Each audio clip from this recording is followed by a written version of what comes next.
अऊज़ु बिल्लाहि मिनश्शैतानिर्रजीम बिस्मिल्लाहिर्रहमानिर्रहीम सलामुल्लाहि अला बक़ियतिल्लाहिल अज़म। इमाम हुसैन अलैहिस्सलाम 4 इंटरनेशनल टीवी करबला मुक़द्दसा से इस वक्त आप प्रोग्राम मारिफ़त मुंतज़र अजलल्लाहु ताला फ़रजहु शरीफ मुलाहिज़ा फ़रमा रहे हैं। हमारी गुफ्तगू का सिलसिला इमामत के उन्वान से था और आज इंशाअल्लाह जायगाह इमामत के ऊपर गुफ्तगू करेंगे कि खल्क़ में जिस शख्सियत को इमाम बना के भेजा है, खल्क़ के ऊपर हुज्जत करार दी है, उसकी क्या जायगा है। सबसे पहले तो मैं आपकी खिदमत में अर्ज़ करूं कि दूसरे फ़िरक़ और मज़ाहिब से हमारा वास्ता नहीं, उनके अपना दीन है। लकुम दीनुकुम वलिय दीन, हर शख्स का अपना दीन है, उसके लिए वो अपना दीन बेहतर है जैसे वो बेहतर समझे, चूँकि अल्लाह ने हर शख्स को इख्तियार दिया हुआ है। वमा हदैनाहु सबील इम्मा शाकिरन व इम्मा कफूरा। हर शख्स ख़ुद मुख्तार है, वो अपने इख्तियार से ज़िंदगी गुजारता है, लेकिन बात जो है वो हमारे अपने दीन के अंदर है। जो हमारा दीन है फ़िक़्ह जाफ़रिया, मज़हब अहले बैत इस्ना अशरिया। हदीस जो है मारूफ़ है कि मन माता लैसा लहू लैसा अलैहि इमाम। जो शख्स मरा और उसका कोई इमाम न हो, माता मैततन जाहिलिया, उस शख्स की मौत जहालत की मौत है। बस बात ख़त्म हो गई। कुरान मजीद में 8 किस्म के लोगों के ऊपर लानत की गई है, अल्लाह की लानत है। 8 किस्म के लोगों पर लानत हुई है और इसमें से एक मकाम जो है वो ये है कि उस शख्स के ऊपर लानत है कि जो जहालत की मौत मरे, बस उसके लिए काफ़ी है। यानी अल्लाह की ज़ात जो है वो जाहिलीन से बेजार है। जाहिल से अल्लाह ने बेजारी इख्तियार की है, दूरी इख्तियार की है। लान का मतलब भी यही है कि दूरी इख्तियार कर देना। निफ़रीन का मतलब यही है कि ये हम में से नहीं है, ना हम इनमें से है। ये इसमें से एक तबका जो है वो जाहिलीन है, जो जहल करते हैं, जाहिल हो के मरते हैं। जहालत की मौत है उस शख्स की कि जिसका कोई इमाम ना हो। लैसा अलैहि इमाम, उसका कोई इमाम ना हो। मन माता लैसा अलैहि इमाम, शख्स मरा उसका कोई इमाम नहीं है, तो इस शख्स की मौत जो है वो जाहिलियत की मौत है। और जाहिलियत की तफसीर जो उलमाए किराम ने बयान फरमाई है, जाहिलियत उस मौत को करार दिया गया, जाहिलियत की मौत उस मौत को करार दी गई कि जो ज़माने हज़रत ईसा मसीह और हज़रत रिसालत मआब सल्लल्लाहु अलैहि व आलिही का ये जो दरमियानी जो वक्त है, जो कि तकरीबन बाद ने फरमाया 570 साल है, यही 500-600 साल जो बैन हज़रत ईसा मसीह अलैहिस्सलाम और हज़रत रिसालत मआब हज़रत मुहम्मद अरबी सल्लल्लाहु अलैहि व आलिही के दरमियान जो फ़ासला है, इसको ज़माने जाहिलियत से ताबीर किया गया। और जो शख्स उस ज़माने में युज़ब्बिहून अबनाअकुम व यस्तहयून निसाअकुम, उन लोगों की मिसाल है कि जो अपने बच्चों को ज़िंदा दरगोर किया करते थे। युज़ब्बिहून अबना को, अपने बच्चों को ज़िबा करते थे। व यस्तहयून निसाअकुम, जो नहायत ही सख्त दौर था, सख्त दौर था। अपने बच्चों को ज़िंदा दरगोर कर देना, अपने बहुत ही सख्त तरीन दौर, यानी उस दौर की जो मौत थी वो जहालत की मौत थी। और उसमें मैं एक वाक़या आपकी खिदमत में बयान करूं कि ख़ुद हज़रत रिसालत मआब सल्लल्लाहु अलैहि व आलिही फ़तह मक्का के बाद रसूलुल्लाह ने फरमाया कि जो शख्स इस्लाम में दाखिल होना चाहता है वो तौबा कर ले। ज़ाहिर है उस ज़माने के जो ज़माने जाहिलियत के लोग थे उसमें से थे, तो उनमें से एक शख्स था, उसने कहा मैंने एक बहुत ही संगीन गुनाह की है और मैं तौबा करना चाहता हूँ और इस्लाम में दाखिल होना चाहता हूँ। तो रसूलुल्लाह ने फरमाया कि कौन सी गुनाह की है आपने? तो इस शख्स ने कहा कि बहुत संगीन गुनाह मैंने की है। रसूलुल्लाह ने फरमाया कि आप अपने गुनाह को तारीफ़ करें। तो उसने कहा कि मेरी 7 या 8 या जितनी भी बीवियां थी, हमेशा जब भी उसमें से एक हामला होती थी, जब बच्चा पैदा होता था तो वो लड़की होती थी, बच्ची होती थी, बच्चा नहीं हो रहा था। तो मैं ये कर रहा था कि जब भी बच्ची पैदा होती थी मैं उसको जिंदा दरगोर कर देता था। अल्लाह अकबर। सब जो भी मेरी बीवियां थी वो हामला हुई, और जो भी बच्चे पैदा हुए, जो बच्चियां थी, मैं हर बच्ची को जिंदा दरगोर कर देता था। और यहाँ तक कि मेरे ऊपर बुढ़ापा तारी हो गया, बूढ़ा हो गया मैं। लेकिन हद ये कि मैं बच्ची को नहीं, मेरी ख्वाहिश थी कि बच्ची को, अगर बच्ची भी हो, औलाद है, रख लूं। लेकिन लोगों की वजह से, चूंकि लोग जो है वो ताना देते थे, उनकी वजह से मैं बच्ची को अपने घर में नहीं रख सकता था। तो एक दफ़ा मेरी बीवियों में से एक बीवी हामला हो गई। तो मैंने अपने नौकर से कहा कि मैं सफ़र पे जा रहा हूँ, अगर बच्ची पैदा हुई तो फ़ौरन इसको ज़िंदा दरगोर कर ले, अगर बच्चा पैदा हो गया तो फिर मुझे मुबारकबाद पेश करें और उसको रखें। तो जो ग़ुलाम था उसने कहा ठीक है। ये सफ़र पर चले गए, और साथ में जो है ये ग़ुलाम इसी इंतज़ार में था कि बच्चा पैदा हो जाए, ताकि देखूं बच्ची है कि बच्चा है। जैसे मालिक का हुक्म है, अगर बच्ची है तो कत्ल कर देंगे। बच्ची मुतवल्लिद हुई, बच्चा मुतवल्लिद हुआ, देखा तो वो भी बच्ची थी। तो इस ग़ुलाम ने कहा कि जो हमारे उसकी माँ से कहा कि जो हमारे मालिक का हुक्म है, ये बच्ची आप मुझे दे दीजिएगा ताकि मैं इसको ज़िंदा दरगोर कर लूँ। तो उनके वालिदा ने इसरार कर दिया, कहा कि आप इसको ज़िंदा दरगोर न करें। तो उस ग़ुलाम ने कहा अगर मैं ऐसा नहीं करूँगा तो जब वो वापस आएंगे, हमारा मालिक, वो मुझे कत्ल कर देगा, ज़ालिम आदमी है। बहरहाल उस खातून ने कहा कि आप इसको कत्ल न करें, उसको पता नहीं चलेगा, मैं इस बच्ची को अपनी, मेरी एक बहन है उसके हवाले कर देते हैं, वो रख लेगी। तो ग़ुलाम मान गया। उसने कहा ठीक है, अगर ऐसा है तो ऐसा कर लीजिएगा, लेकिन यह है कि बहरहाल इस मालिक को पता न चले कि मैंने इस बच्ची को छोड़ा हुआ है। उसने कहा ठीक है। उसको ले गए और बच्ची को बहरहाल उस अपनी बहन के हवाले कर दिया इस खातून ने।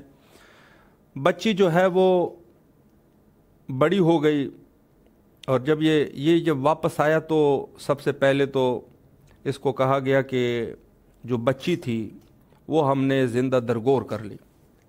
इसने कहा अच्छा किया।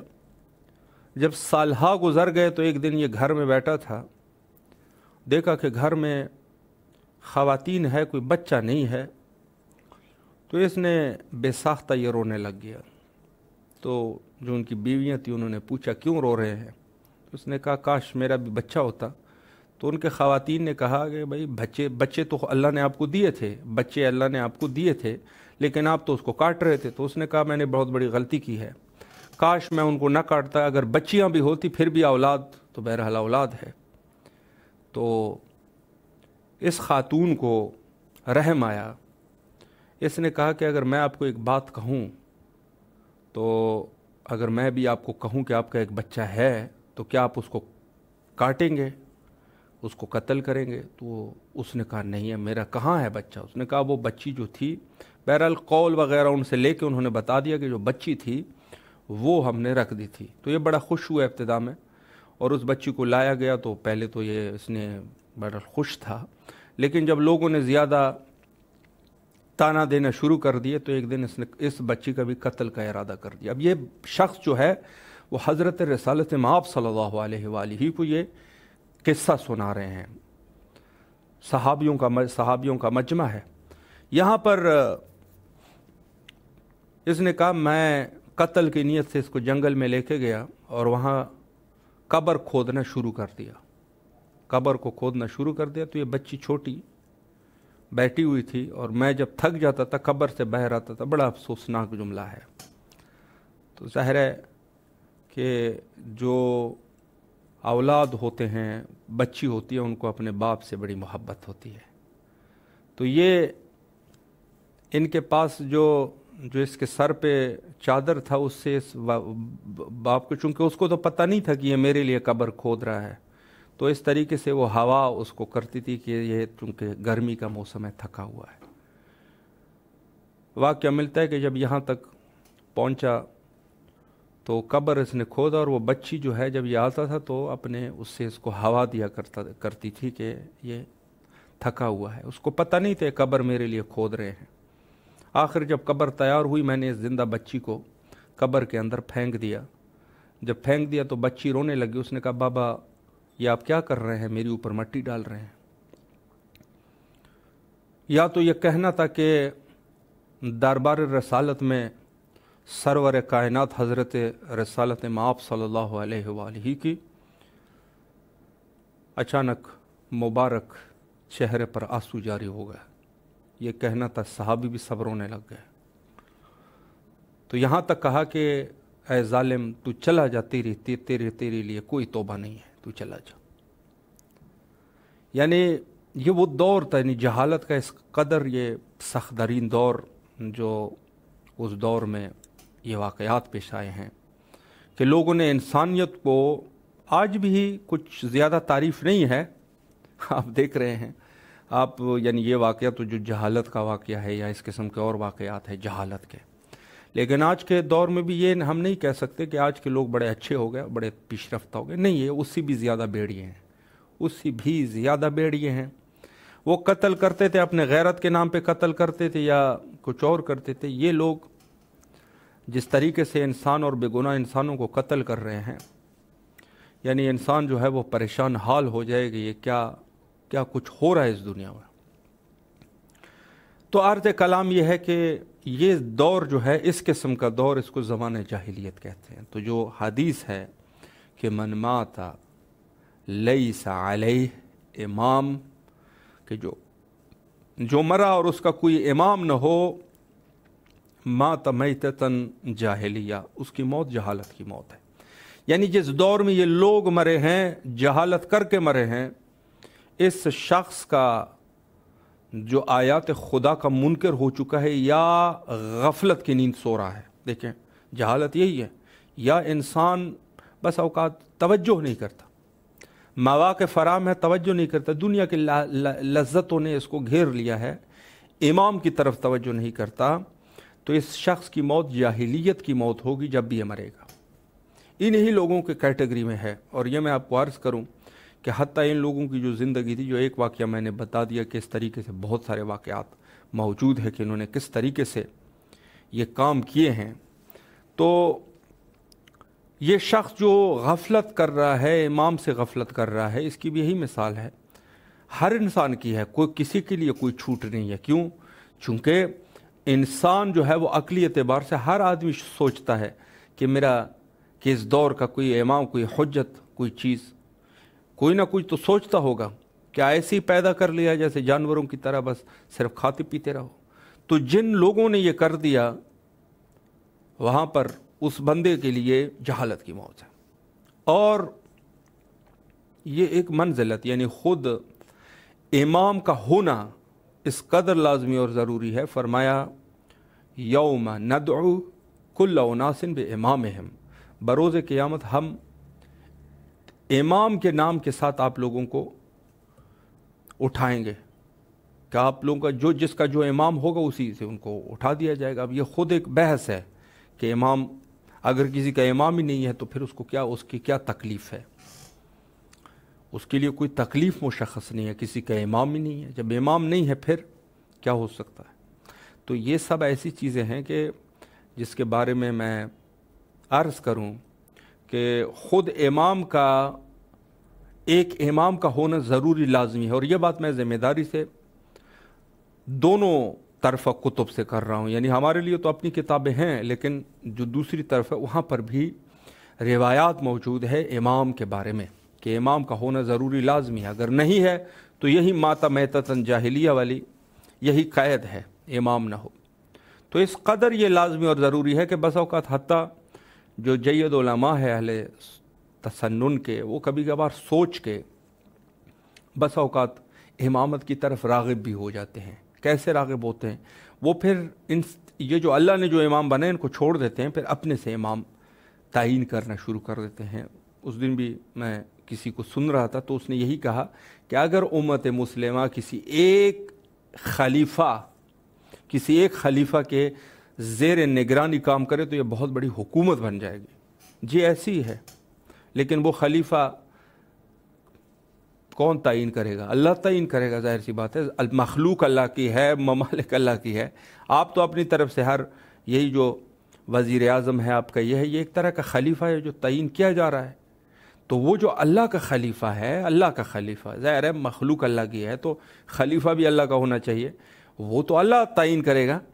اگر اپنے طرف سے ہم نے تعین کرنے، ہم تو ہر روز جا کے ایک نئے کو تعین کرتے رہتے ہیں، وہاں پر بھی ایسی ہوگا۔ کوئی فساد کا خاتمہ تو نہیں ہوگا، چونکہ ہم اپنے ممالک میں دیکھ رہے ہیں کہ ہم جن خلفاء کو، خلیفہ ہی ایک طریقے کا ہے، نام اس کا جدا ہے، یہ مثلا صدر ہے، یہ وزیر اعظم ہے، اور اس قسم کے یہ پردھان منتری ہیں مثلا۔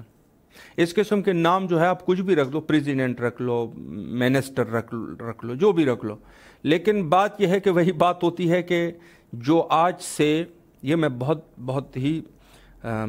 بہت ہی ذمہ داری والا جملہ بھی کہہ رہا ہوں، اور ساتھ میں تحمل بھی ہونا چاہیے، یہ وہی کام ہم کر رہے ہیں کہ جو یعنی طریقہ وہی ہے۔ بہرحال میں یہ نہیں کہتا کہ اس طریقے کا ہے، شاید آج کل کے دور میں جمہوریت ضرورت بھی بنی ہوئی ہو، میں یہ نہیں کہتا، لیکن یہ وہی کام ہے، یہ وہی کام ہوگا جو ملکوں کا ہے کہ اگر سارے ممالک جمع ہو جائے اور ایک خلیفہ کو تعین کر لیں تو یہ کتنی بڑی حکومت۔ میں یہی کہتا ہوں کہ یہ کام جو ہوگا یہ وہی والا کام ہوگا کہ اولاً تو ہم حکومتیں خود بناتے ہیں، وزیر اعظم اور صدر بناتے ہیں، کوئی فائدہ نہیں ہوتا۔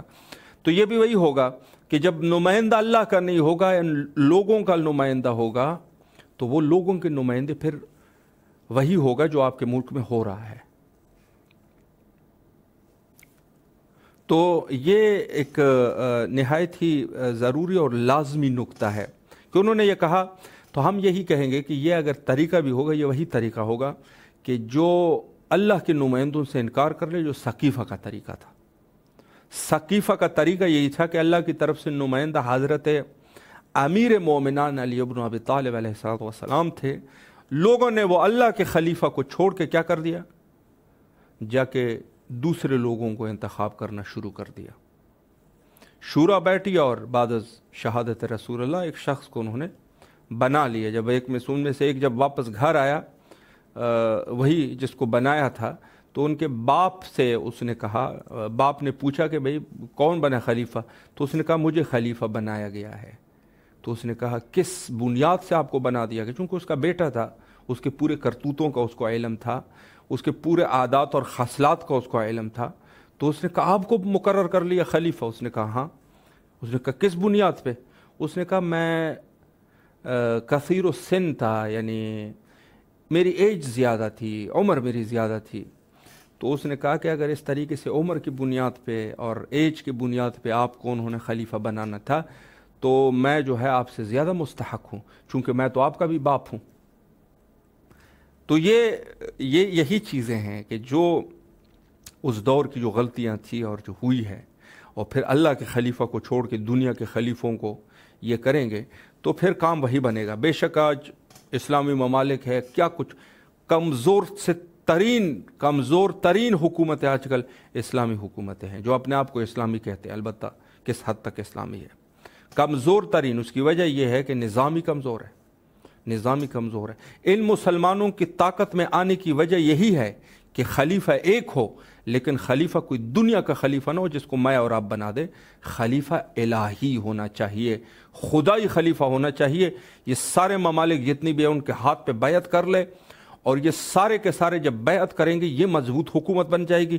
کفر کو کیا ان کے سامنے کوئی بھی نہیں ٹک سکتا، لیکن خلیفہ اللہ کی طرف سے ہونا چاہیے، ہمارا بنا ہوا نہ ہو۔ اگر یہ اس اللہ کے خلیفہ کے ہاتھ پہ بیعت کر لے تو واللہ العظیم یہی لوگ ہے کہ جو پورے کے پورے کفر کا خاتمہ کر دیں گے۔ یعنی کفر نہیں رہے گا. پھر کفر یہ نہیں کہ زبردستی، میں یہ نہیں کہہ رہا کہ کسی کو زبردستی جا کے کاٹ پیٹ کر لیں، نہیں، زبردستی والا کام تو ہے ہی نہیں، وہ تو بعض لوگ کر رہے ہیں جو آج بھی مستحق لعن ہے. نہیں، زبردستی والا کام نہیں. بات یہ ہے کہ یہ ایک مضبوط حکومت بنے گی، باقی کسی نے مسلمان ہونا ہے وہ ہو جائے گا، نہیں ہونا ہے تو کسی کے اوپر کوئی زبردستی ہے، کسی کے اوپر اپنے دین کو مسلط کراؤ گے. آپ کے اعمال اچھے ہوں گے، خود بخود لوگ آپ کے دین کی طرف رجوع کر لیں گے. اگر آپ کے اعمال جو ہے وہی خراب ہے تو یہ ظاہری داڑھی اتنی بڑی رکھ کے اور سر پہ پگڑی رکھ کے اور ایک پانچے کو تھوڑا سا اٹھا کے ایسے چل کے اور چادر میں اپنے آپ کو لپیٹ کر، ان چیزوں سے کوئی مسلمان نہیں بنتا. مسلمان بنتے ہیں تو وہ صدق قلب اور لوگ جو ہے سچائی کو دیکھ کے مسلمان ہوتے ہیں. لوگ ان یہ ذاتی حلیہ آپ بناتے رہو، یہ داڑھی اتنی بڑی رکھ لو اور اپنے آپ کو بڑا دنیا سے بڑا درویش ثابت کر دو، اس سے کوئی کچھ بھی نہیں ہوتا. یہ سب جو ہے پروپیگنڈا ہے، بلکہ آج کے دور میں زیادہ جو ہے دھوکے باز جو ہے یہی لوگ معروف ہو چکے ہیں کہ جن کی کوئی عزت بھی نہیں ہے. ایک حدیث میں مزید آپ کی خدمت میں عرض کروں، حضرت امام جعفر الصادق علیہ الصلوۃ والسلام کی، فرمایا ما تبقى الارض یوما واحدا بغیر امام. فرمایا کہ زمین جو ہے وہ حتی امام کے بغیر ایک دن بھی نہیں رہ سکتا. اولاً تو انہوں نے فرمایا کہ جس کا کوئی امام نہیں وہ جہالت کی موت مرا. پھر فرمایا کہ اگر امام، یہ جو زمین جس امام کی وجہ سے ٹکی ہوئی ہے، یہی امام خدائی امام ہے، یہی وہ خلیفۃ اللہ ہے کہ جس کے لیے اللہ نے یہ فضائل اور یہ مناقب مقرر کیے کہ اگر امام نہ ہو تو زمین جو ہے، نظام زمین جو ہے وہ درہم برہم ہو جائے، آسمان نہیں رہے گا، زمین نہیں رہے گی. امام یہی خلیفۃ اللہ یہی ہے، اور اس پہ کوئی شک و شبہ نہیں کہ یہ خلیفۃ اللہ فرزند زہرا و فرزند رسول اللہ و فرزند امیر المومنین علیہ الصلوۃ والسلام و فرزند حضرت سید الشہداء علیہ الصلوۃ والسلام، وارث علم النبیین، وارث الائمہ، حضرت بقیت اللہ الاعظم، امام زمانہ عجل اللہ تعالی فرجہ الشریف ہے. یہی وہ حقیقی امام ہے. یہ وہی امام ہے کہ جس کا یہ پوری دنیا اس کی وجہ سے جو ہے یہ دنیا متوقف ہے، دنیا کا نظام چل رہا ہے، دنیا کا کاروبار انہی کے بدولت چل رہا ہے. اللہ نے ان کو بنایا ہے. جو حدیث میں ہے فرمایا کہ ہم جو ہے وہ ہم ائمہ جو ہے وہ اوتاد کے مانند ہے اور جبال کے مانند ہے. جیسے زمین کو ٹھہرنے کے لیے اللہ نے اس میں کیل ٹھوک دیے ہیں، جو کہ کیل جو ہے وہ یہی پہاڑ ہے، تو اسی طریقے سے یہ نظام ہستی میں جو کیل ہے جو اللہ نے ٹھوکا ہوا ہے وہ حجت خدا ہے، امام ہے. اور یہی تعبیر نہج البلاغہ میں حضرت امیر المومنین علیہ الصلوۃ والسلام کی بھی ملتی ہے، جو فرمایا خطبہ شکشکیہ میں، جو فرمایا میری مثال جو ہے وہ اس چکی کے درمیانے کھیل کی طرح ہے کہ اگر وہ نہ ہو تو چکی نہیں چل سکتی. وجود امام یعنی گویا کہ امام جو ہے وہ وہی ہے کہ جو اس چکی کا درمیانہ کیل ہے، جو بظاہر تو چھوٹا انسان کو دکھتا ہے، لیکن اگر وہ کیل نہ ہو تو یہ چکی جو ہے وہ نہیں چل سکتی. تو امامت کی جائے گاہ جو ہے وہ یہی ہے.